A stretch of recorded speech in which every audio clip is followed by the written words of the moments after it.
की जो सरकार है ये पहले दिन से ही किसान और मजदूर के खिलाफ रही है। इसने हमेशा किसान को, मजदूर को, गरीब आदमी को कमज़ोर करने के लिए फैसले लिए। जब पहले किसान आंदोलन चला था, उस आंदोलन में सारे देश के राजनीतिक पार्टियों के लोग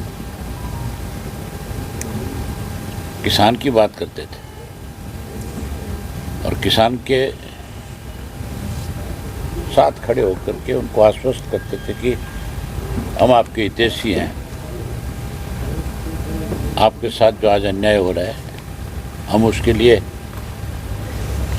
आपके साथ खड़े हैं, हम आपकी लड़ाई लड़ेंगे।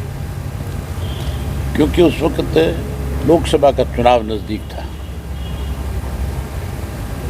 और सारे राजनीतिक दल ये चाहते थे कि लोकसभा में कहीं किसान की नाराजगी का सामना तुम्हें ना करना पड़े। कांग्रेस सबसे ज़्यादा किसान की बात करती थी और ख़ास करके हमारे यहाँ हरियाणा में जो है, क्योंकि आंदोलन हरियाणा के अंदर ही था, सारे बॉर्डर जो थे चारों हमारे लगते थे, एक यूपी का था। यहाँ पे विशेष रूप से कांग्रेसी जो है ज़्यादा इस इशू को लेकर के बड़ी बातें करते थे। आज पंजाब के बॉर्डर पे बैठे हुए किसानों को मेरे ख्याल करीब 1 साल हो गया। लोकसभा का चुनाव भी जा लिया और विधानसभा का भी जा लिया।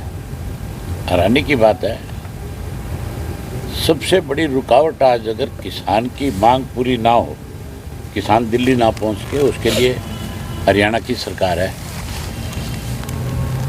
सरकार ने आज इस तरह के बैरिकेड्स लगा रखे हैं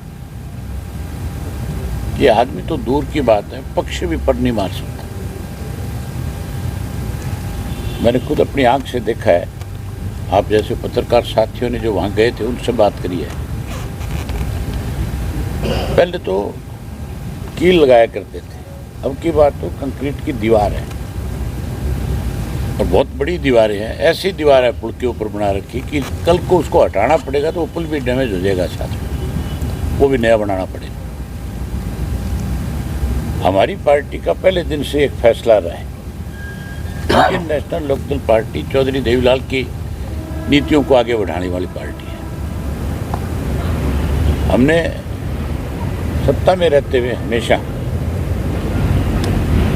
गरीब आदमी को कैसे आगे बढ़ाया जा सके, किसान की फसल का एक एक दाना खरीदा जाए, मजदूर की न्यूनतम मजदूरी जो बढ़े उसको ज़्यादा से ज़्यादा सपोर्ट सरकार की मिले, इसके लिए हमने काम किए।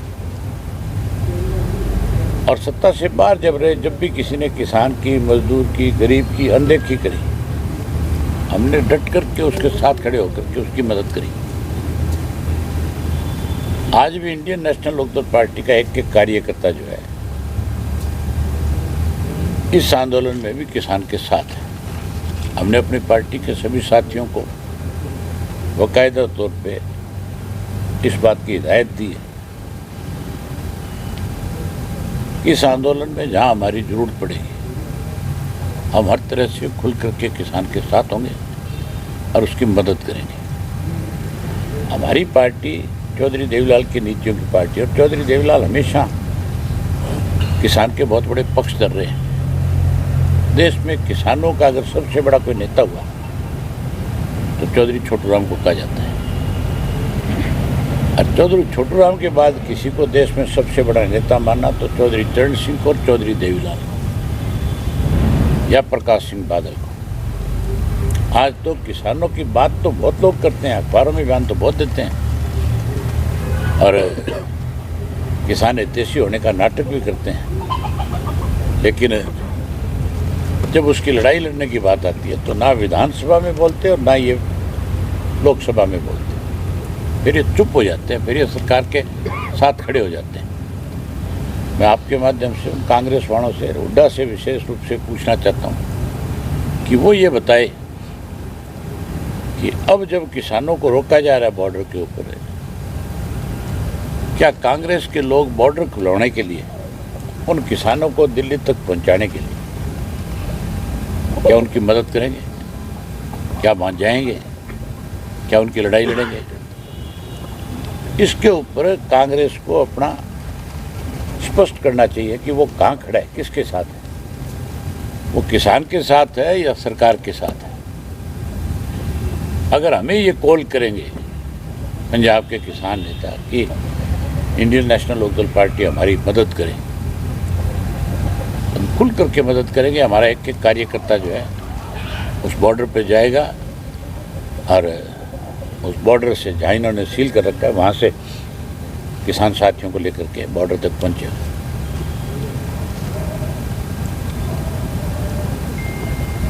केवल किसान के नाम की राजनीति है। इस मौजूदा बीजेपी की सरकार ने किसान को बर्बाद कर दिया।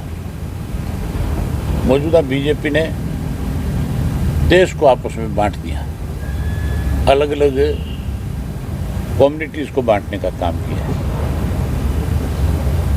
आजकल ध्यान डाइवर्ट करने के लिए मंदिरों को लेकर के बहुत बड़ी चर्चाएं बीजेपी की तरफ से हो रही है। अखबारों में, मीडिया में, सोशल मीडिया में सब जगह कभी संभल का बात आती है, कभी अजमेर की बात की जाती है, कभी कोई और किसी मस्जिद की बात होगी। मतलब इस देश के टुकड़े करना चाहती है भाजपा जो है, हिंदू और मुसलमान को अलग थलग करना चाहती है। जिस मुसलमान ने इस देश की आज़ादी में बड़ी भूमिका निभाई, जिन मुसलमान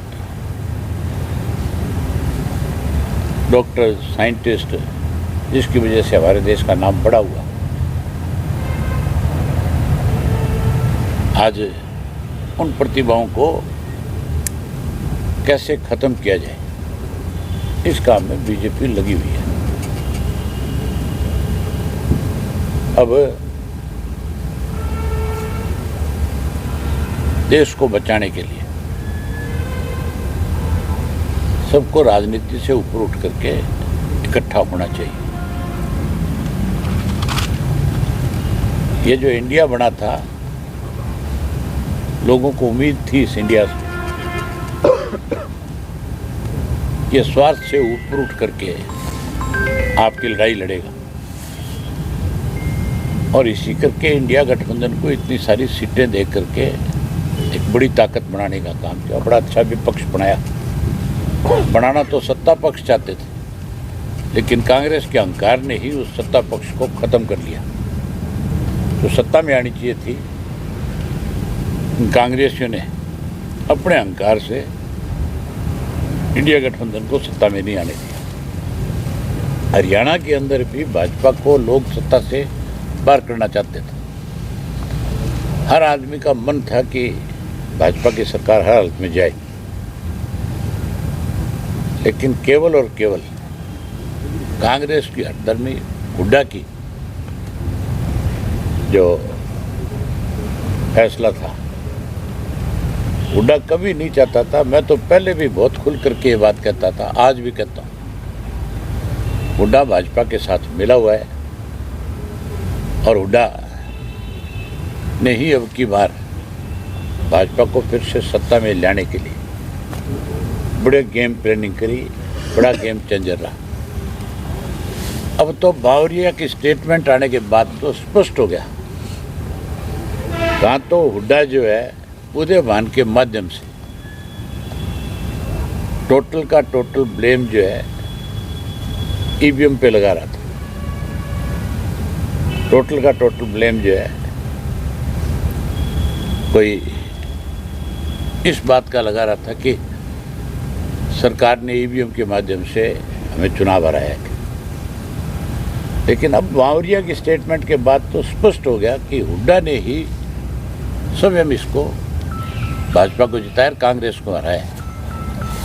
मैं आपको एक उदाहरण बताता हूँ।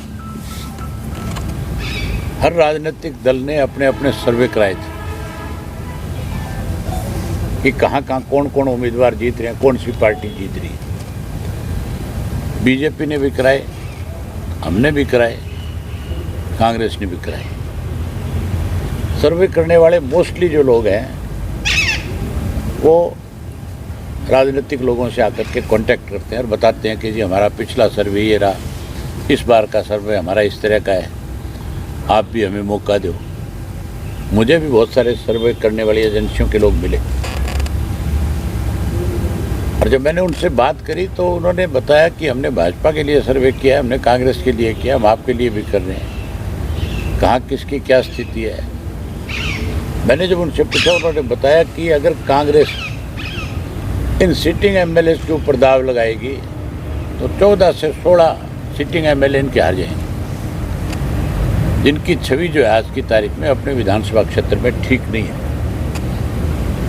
और राजनीतिक दल हमेशा अपने कैंडिडेट बदलते हैं, कभी भी किसी भी राजनीतिक दल ने आज तक अपने पुराने घोड़ों के ऊपर दाव नहीं लगाया। हमेशा घोड़े बदलते हैं, हमेशा कैंडिडेट बदले जाते हैं। लेकिन आपको ध्यान होगा, हुड्डा के घर पे उस पर रेड हुई थी ईडी की, हुड्डा के करीबियों के ऊपर, और हुड्डा को ये मैसेज दिया गया था कि अब हम तेरे को पकड़ के अंदर ठोकेंगे। ये उसी दिन भाजपा के पास चला गया। उन्होंने इससे कहा कि पहले जितने सीटिंग है तुम्हारे उन सब की टिकट का फाइनल करवा, क्योंकि इसके पास टिकट का फ्री हैंड था। उस रेड के 2 दिन बाद, एक दिन छोड़ करके अगले दिन कांग्रेस के ये ऐलान हो गया था कि सारे सिटिंग एमएलए को टिकट दी जाएगी। 16 एमएलए जो इसके सिटिंग थे, 31 में से 16 आ रहे हैं। अगर वो बदले होते तो भी भाजपा सत्ता में नहीं आती।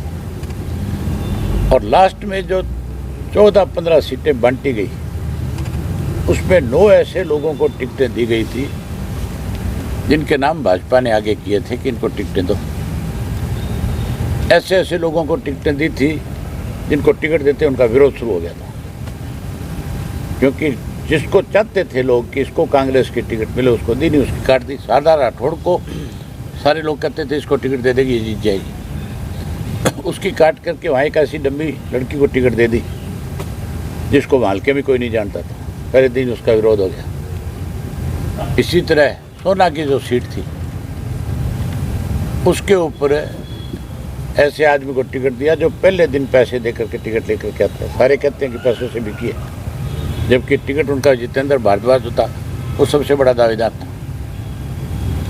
इस तरह से 9 टिकटें फिर इन्होंने अपनी काटी। इस हुड्डा ने ही इस प्रदेश का भट्टा बिठाया और आज जो है बीजेपी अगर सत्ता में है तो उसके लिए सबसे बड़ा जिम्मेवार जो है भूपेंद्र सिंह हुड्डा है। हमारे ऊपर हैरानी की बात है आपको सुनिए, भाजपा तो सत्ता में आना चाहती थी, इस बात की लड़ाई लड़ रही थी।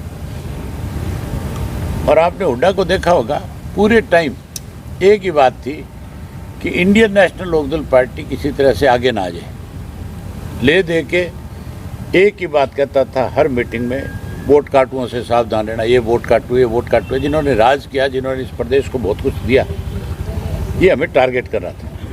इसको एक ही डर था कि अगर इंडियन नेशनल लोकदल पार्टी ज़्यादा सीट जीत गई और अगर सत्ता में आ गई तो तेरे जो कुकर्म किए हुए हैं उसकी सज़ा तुझे मिलेगी। ये उस डर से ही लगातार हमें टारगेट करता है। ये हमारे को हरियाणा में लगा रहा, ये सरकार बनाने में नहीं लगा। और उधर भाजपा कैसे सरकार बनाए उसके लिए उसने खुला मैदान छोड़ दिया। आज भी बीजेपी के साथ मिला हुआ है और इस किसान आंदोलन में हैरानी की बात है, एक शब्द भी नहीं बोलते बाप बेटा कहीं भी। ये भी नहीं बोलते, कांग्रेस भी नहीं बोलती, और भी राजनीतिक दल जो है वो भी चुप है जो किसानों की बात करने वाले थे। आज मैं आपके माध्यम से फिर आंदोलन करने वाले किसानों को, नेताओं को अपनी तरफ से आश्वस्त करता हूँ कि इंडियन नेशनल लोकदल पार्टी की जो जिम्मेवारी वो लगाएंगे, हम उनके लिए लड़ेंगे और हम उनके फैसले को स्वागत करेंगे, उनके फैसले को आगे बढ़ाने का काम करेंगे। इस्तीफा एक चीज बताओ, बात ईवीएम की करते हैं, मैं भी कहता हूं कि बैलेट से चुनाव होना चाहिए। हम भी इस बात के पक्षधर हैं कि बैलेट से अगर चुनाव होता है तो और बड़ा प्रजातंत्र होगा। हो सकता है कोई ईवीएम में हो गड़बड़, लेकिन शैलजा कैसे चुनाव जीती अगर ईवीएम में गड़बड़ थी तो? नहीं जीतती। हुड्डा कैसे जीता है? ईवीएम में गड़बड़ होती तो मैं बाई इलेक्शन कैसे जीतता? फिर तो मुझे भी हराते। उस वक्त तो बीजेपी का मान के चलो बहुत कुछ दाव पे लगा हुआ था। उस वक्त तो भाजपा ये चाहती थी भी किसी तरीके से अभय सिंह को अगर हराएंगे तो किसान हारेगा। वो लड़ाई तो किसान के साथ थी। तो मैं इतना इस चीज़ को दोषी नहीं मानता। हाँ ठीक है, सारे देश के लोगों की एक डिमांड है कि ईवीएम की बजाय बैलेट से चुनाव, बैलेट से कराओ। लेकिन ये जो बहानेबाजी है इससे नहीं बच सकता। हुड्डा ये कह करके नहीं बच सकता कि ईवीएम में गड़बड़ थी। गड़बड़ तो हुड्डा में है। किसान आंदोलन को लेकर के जिस तरह से आपने इस्तीफा दिया, उसके बाद से दोबारा आपने चुनाव लड़ा, तो क्या इस बार भी ऐसा कुछ इन लोग की ओर से किया जाएगा? कोई अगर इस तरह के हालात बने, उस वक्त तो मैं एक विधायक था, अब हमारे 2 विधायक हैं। अगर कोई जरूरत पड़ी तो हम उस तरह से फिर मैदान में आएंगे, क्या दिक्कत है? भाई साहब, इंडिया गठबंधन में सत्ता हस्तांतरण की इन दिनों में बड़ी डिमांड हो रही है। ममता बनर्जी के पास व्यवस्था है। ये गठबंधन जो था ना, ये कांग्रेस ने अपने स्वार्थ के लिए किया था। चौटाला साहब ने इस गठबंधन के लिए फतेहाबाद में चौधरी देवीलाल के जन्मदिवस के ऊपर सारे राजनीतिक दल के नेताओं से खुल करके कहा था कि कांग्रेस भी बेईमान पार्टी है और भाजपा भी बेईमान है। हमें इनको सत्ता से बाहर करने के लिए तीसरा मोर्चा बनाना चाहिए, जैसे जनता दल बना था उस तरह से। तीसरा पहले मोर्चा बनाओ, फिर कांग्रेस को अगर तुम कहते हो भी इसमें शामिल करना है तो कांग्रेस के साथ सीट शेयरिंग करो बैठ करके। अगर वो मान जाए ठीक है, नहीं माने तो अपनी लड़ाई लड़ो। अगर तीसरा मोर्चा बनता तो सत्ता परिवर्तन हो जाता। कांग्रेस स्वार्थी लोगों की पार्टी है। अपना अपना स्वार्थ पूरा करने के लिए इन्होंने जो इंडिया गठबंधन बना था, आज इसीलिए तो वो टूट रहा है।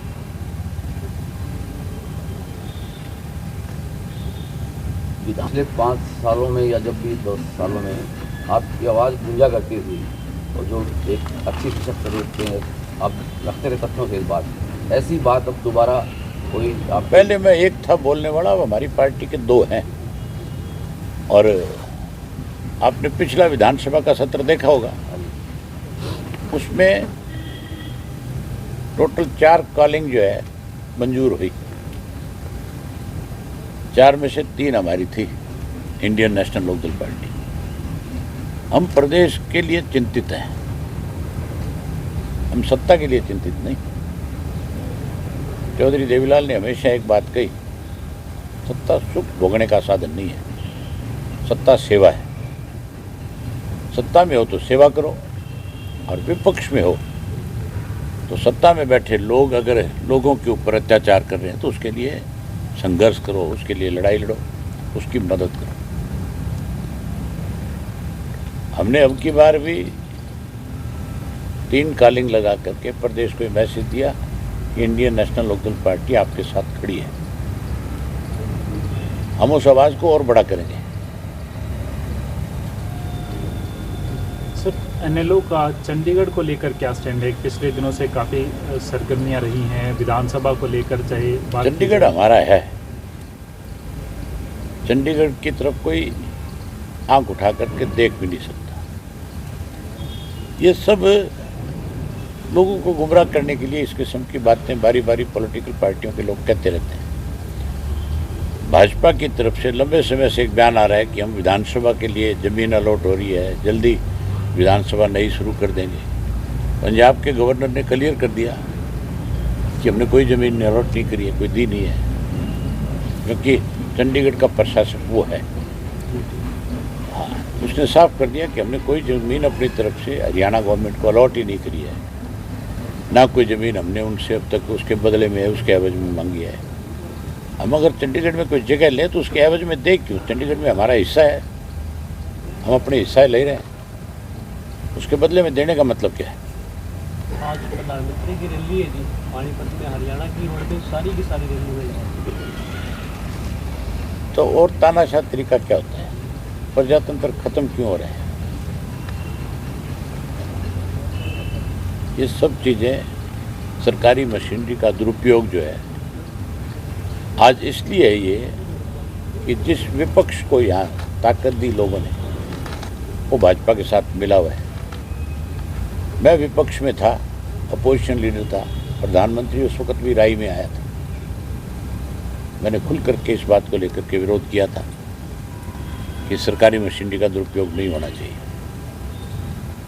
हाँ ठीक है, बच्चे किराए पे सरकार ले सकती है, कोई पार्टी ले सकती है, लेकिन आप कितने लोगों को परेशान करते हो ये सोचने वाली बात है। अगर आपके यहाँ जितनी रोडवेज की बसें हैं वो बीजेपी ने किराए पे ले ली, पैसा दे दिया, बीजेपी के पास पैसा है, लेकिन जो रोज़ आने जाने वाले लोग हैं, गांव से शहर आने वाला है, कोई कोर्ट में आने वाला है, जिसके पास अपना कोई साधन नहीं है, उसके सामने कितनी बड़ी मुसीबत है। आज किसी ने अपनी कोर्ट में कोई तारीख पे आना था, किसी ने डीसी ऑफिस में आना था, किसी ने कोई रजिस्ट्री करानी थी, वो कोई बस में बैठ करके जो आ रहा था, उसके सामने कितनी बड़ी परेशानी है।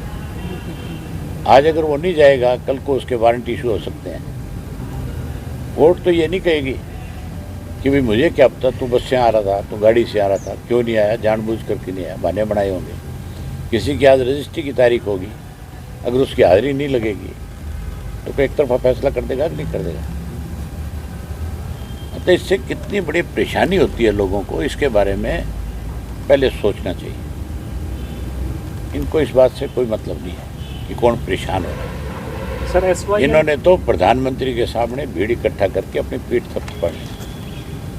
SYL को लेकर आप लंबी लड़ाई लड़ते आ रहे हैं, लेकिन अब पिछले दिनों में सिर्फ सरकार से बात की जाती है तो या तो न्यायालय का एक्सक्यूज़ देते हैं या मीटिंग का एक्सक्यूज़ देते हैं, लेकिन कोई फैसला नहीं हो पा रहा है। लंबा सरकार के पास तो काम ही एक बचा है कि पंजाब का किसान दिल्ली ना पहुंचे, उसको कैसे रोका जाए, उसी काम में लग रही है। और सरकार के पास कोई काम नहीं है, खाली है, सिवाय अखबारों के कहीं नहीं है सरकार।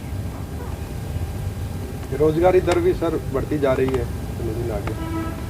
अब ये कहते हैं नई सरकार, नई थोड़ी है, 11 साल पुरानी सरकार है, 10 साल से भाजपा सत्ता में है, ये 11वां साल चल रहा है। इस सब के लिए जिम्मेवार कौन है? बीजेपी जिम्मेवार है। चाहे बेरोजगारी बढ़े,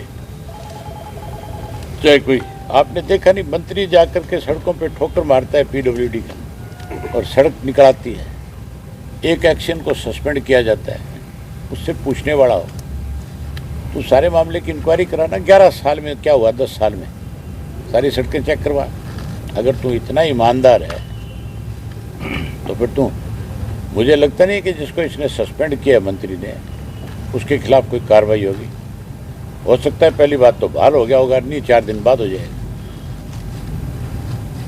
सर सुप्रीम कोर्ट में सुनवाई है, जो बॉर्डर हरियाणा पंजाब के बंद किए गए, आम लोगों की ट्रांसपोर्टेशन को लेकर भी असुविधा हो रही है, आंदोलन के अधिकार पे भी रोक लग रही है। अब देखो कोर्ट क्या फैसला करती है। कोर्ट ने तो पहले भी कहा था अभी खोलो, सरकार ने उसके लिए कोई नया रास्ता निकाल लिया रोकने का।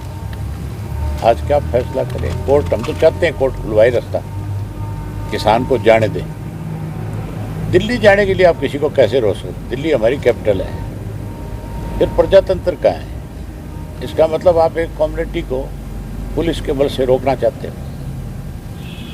एक तरफ उसके हक की बात करते हो, दूसरी तरफ जो है उसके सामने परेशानी खड़ी करते हो। ना उसको खाद मिलता, ना बीज मिलता, ना उसकी फसल बिकती, ना उसको कीड़े मार दवाइयाँ ठीक मिलती। वो इसीलिए तो आंदोलन कर रहा है, उसको भाव नहीं मिल रहा। हमारा मुख्यमंत्री बयान देता है कि हरियाणा में हम MSP पे खरीद रहे हैं, पंजाब की सरकार खरीदे। MSP बढ़ाता कौन है? केंद्र की सरकार। एमएसपी पे कोई फसल खरीदी जाएगी, पैसा कौन देगा? केंद्र की सरकार। आज भाजपा की सरकार हरियाणा में है तो हो सकता है वहाँ उनको पैसा मिल रहा हो, पंजाब में पैसा दे दो, सरकार खरीद लेगी।